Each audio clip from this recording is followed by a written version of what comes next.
नमस्कार विद्यार्थी मित्रांनो, आज आपण बघणार आहोत घटना भारतीय राज्यघटनेमधील मसुदा समितीविषयी माहिती। मसुदा समितीची ज्याला आपण ड्राफ्टिंग कमिटी म्हणतो, तिची स्थापना 29 ऑगस्ट 1947 रोजी डॉक्टर बाबासाहेब आंबेडकर यांच्या अध्यक्षतेखाली झाली होती।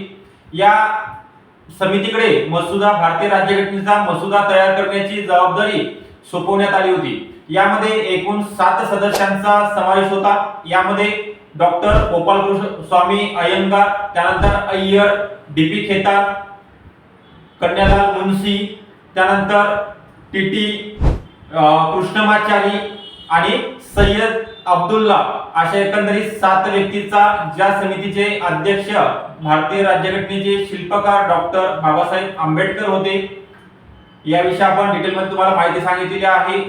यामध्ये तुम्हाला एकतर अध्यक्ष किंवा सदस्य कोण होते किंवा समितीची स्थापना कधी झालेली आहे या संदर्भात प्रश्न परीक्षेमध्ये अपेक्षित असतो। आपल्याला व्हिडिओ आवडला असेल लाईक करायचा आहे, तसेच जर चॅनलला नवीन असाल तर सबस्क्राइब पण करून ठेवायचा आहे। थँक्यू।